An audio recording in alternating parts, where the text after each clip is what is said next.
हाँ, तो d d x of x power n x to the power n minus one d d x of x यानी base. अब bulldozer के पीछे वाले एज इट इज, मुझे कुछ नहीं दिखता, मुझे सिर्फ वर्डिंग से मतलब है।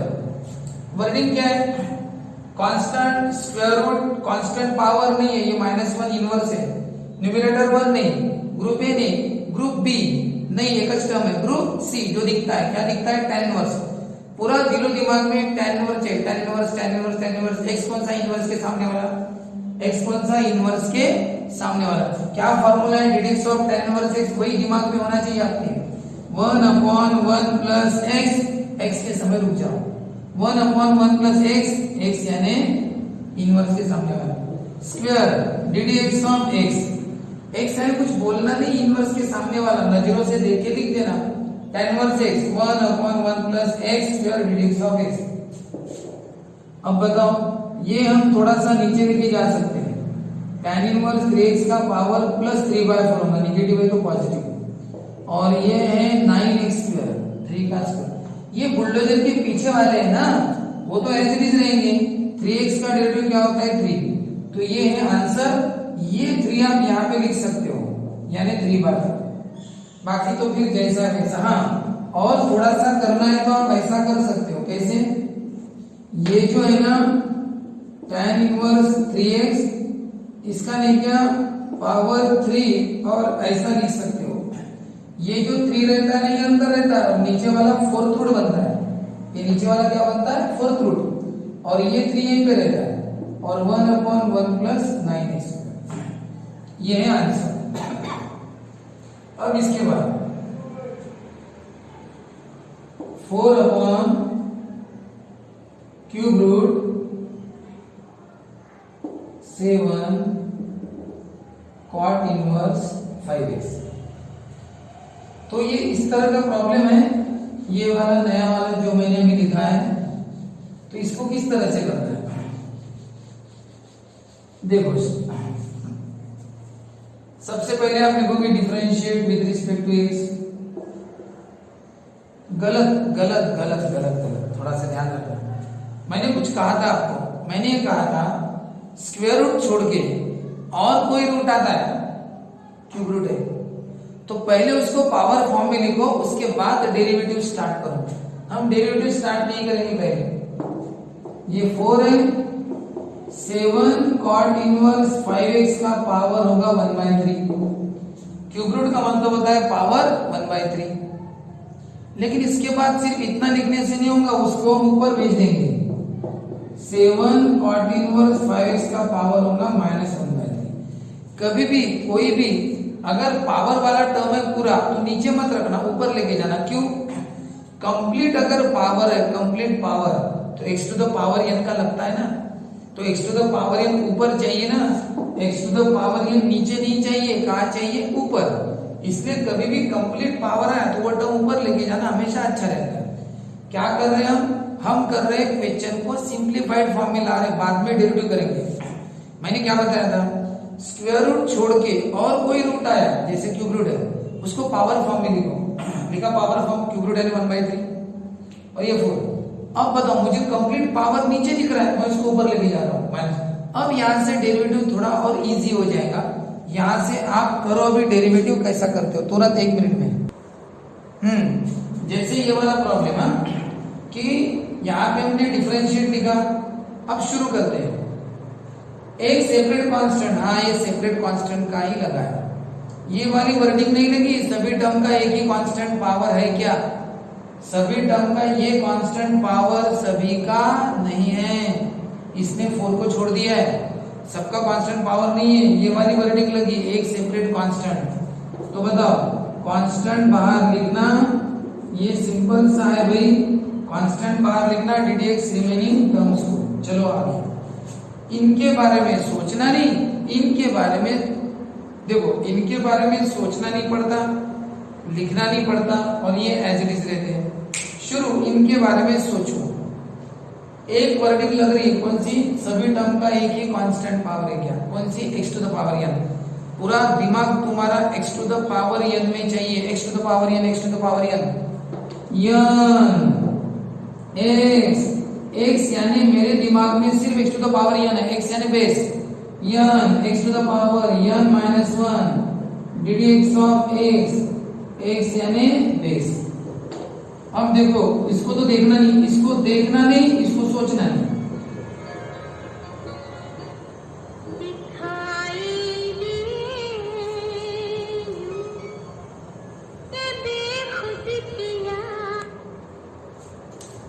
इसको देखना नहीं, इसके बारे में सोचना नहीं। ये -4/3 हो गया। शुरू इनके बारे में सोचो, स्टार्ट करो स्टार्टिंग से, हमेशा यही से सोचना, एक सेपरेट कांस्टेंट। हाँ सर 7 बाहर, कांस्टेंट बाहर, कांस्टेंट का लग गया बराबर, कांस्टेंट का पहले भी लगा था अब और लगा है, एक ही फॉर्मूला कई बार लग जाता है।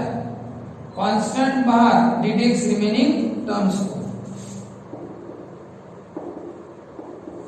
अब ये जो है ना, इसका पावर जो है ना 4/3। देखो पिछले वालों के बारे में सोचना नहीं पड़ता, थोड़ा बहुत चेंज करना है चेंज कर दो, यानी -4/3 नेगेटिव है तो नीचे पॉजिटिव। और ये कौन है 7 इधर लाओ ना, 7 4 का कितना होता है 28। ये 7 लिख दो ना इधर, 20 हो गया, यानी थोड़ा सा सॉल्व किया बाकी कुछ नहीं। अब इसके बारे में इधर ही देखना, इधर ही फॉर्मूला इधर लगाना, कांस्टेंट, ये इसको छिपा देना है, कांस्टेंट स्क्वायर रूट सबका पावर, न्यूमरेटर 1 नहीं, ठीक है। फिर ग्रुप ए नहीं है, फिर कौन सा है, ग्रुप बी नहीं, ग्रुप सी जो दिखता है कौन, कॉट इनवर्स। पूरा ध्यान कॉट इनवर्स के फॉर्मूले में, x कौन सा, इनवर्स के सामने वाला, ddx of cot inverse x, ddx of cot inverse x क्या होता है -1/1 प्लस x। x मैं नजरों से देख रहा हूं कौन सा x है तो लिख लो, उसको पढ़ने की जरूरत नहीं है। x कौन सा मुझे पता है, इनवर्स के सामने वाला, मेरा पूरा ध्यान कॉट इनवर्स x के फॉर्मूले पर है। x कौन सा, इनवर्स के सामने वाला, कॉट इनवर्स x का -1/1 plus x square ddx of x, x कौन सा, इनवर्स के सामने वाला, -28/3 7 कॉट इनवर्स 5x का पावर 4/3, ये -1/1 प्लस 20। देखो आप पिछले वालों को थोड़ा बहुत सॉल्व करते जाओ, ये 25, ये x स्क्वायर, ये -1 सब, ये 4/3 यानी क्यूब रूट, 3 यानी क्यूब रूट। चलो शुरू करो, कौन सा, पहला वाला कांस्टेंट 5x का 5। देखो बरा यहाँ पे कांस्टेंट का फॉर्मूला एक बार लगा, दूसरी बार लगा, तीन बार लगा, तो ये बता ही नहीं सकते कि कितनी बार लगेगा करके। चलो बताओ कितना हो रहा है ये 28 5 जा 5 8 40 0 4 4 5 4 4 -140/3, अरे माइनस माइनस क्या होगा प्लस, और ये सब नीचे cube root 7 cot inverse 5x का पावर 4 1 प्लस 20। ये सब आपको पढ़ना है समझना है, क्योंकि आगे शो दैट है, ये सब में सबकी जरूरत है। इन दोनों का मल्टीप्लिकेशन, ये सिंगल टर्म, ये ऐसा ब्रैकेट में लिखना है 5 × 28 140 माइनस माइनस प्लस बाय 3, ये इतना लिखना है यहाँ तक, ठीक है। तो क्या किया था हमने यहाँ पे हमने क्वेश्चन को सिंप्लीफाई किया, डायरेक्ट नहीं किया। अगर डायरेक्ट करते ना तो 4 बाहर जाता, पहला रूल कांस्टेंट का, दूसरा फिर 1/x का लगाना पड़ता, -1/x square ddx of x ऐसा। हमने वैसा किया ही नहीं, स्क्वायर रूट छोड़ के और कोई रूट आया तो उसको पावर फॉर्म में लिखते हैं, और पावर कभी भी नीचे नहीं रहने देना, इसलिए उसको ऊपर भेजते हैं। तो प्लस का क्या हुआ माइनस। फिर यहाँ से हमने सोचा कांस्टेंट बाहर, remaining terms x to the power n, ये x to the power n minus ddx of x, x यानी बेस, 7 बाहर कॉट इनवर्स का क्या होगा -1/1 plus x square ddx of x, 5x का 5 ऐसा। तो इस तरीके से एक एक करते जाना है। अब ये मिटा रहा हूं, और एक हो सकता है अपना, हाँ देखो इसमें क्वेश्चन एक ही है, लेकिन इसके दो आपको पूछे हैं, यानी प्रॉब्लम एक है, क्वेश्चन दो पूछे हैं। यानी क्या पूछा है, एक क्वेश्चन पूछा है फाइंड dy बाय dx, और दूसरा पूछा है show that dy by dx one जाना चाहिए बोलते हैं। अब देखो पहला वाला नंबर 1 फाइंड dy बाय dx, अब करते हैं। ये इनवर्स के सामने x रहता है, उसको देखना नहीं, हाँ क्या है वो देखने की जरूरत नहीं, कुछ भी आ सकता है। कांस्टेंट स्क्वायर रूट न्यूमरेटर 1 नहीं, सबका कांस्टेंट पावर ग्रुप ए नहीं है, ज्यादा टर्म नहीं है। ग्रुप सी जो दिखता है, क्या दिख रहा है आपको? Sine inverse. बताओ ddx of sine inverse x क्या होता है? मेरा पूरा ध्यान साइन इनवर्स में है। क्या है sine inverse x? 1 upon square root 1 minus 1 upon square root 1 minus x. X कौन सा? एक्स यानी मुझे पता है इनवर्स के सामने वाला स्क्वायर।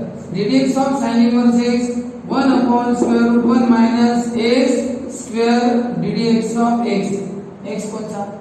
इनवर्स के सामने वाला। ये है ऐसा। बुलडोजर के पीछे वालों के बारे में सोचो मत। बताओ इसका ग्रुप ए का एक भी नहीं लगता, वर्डिंग नहीं लगती। ग्रुप बी नहीं, ग्रुप सी। साइन एक्स का ड्यूटी क्या होता है? Cos x into डीडीएक्स of x. ये है आपका आंसर। ठीक है, कैसे क्या देखो, डीडी ग्रुप सी लगा साइन इनवर्स एक्स। बोलो क्या होता है d d x of sine inverse x?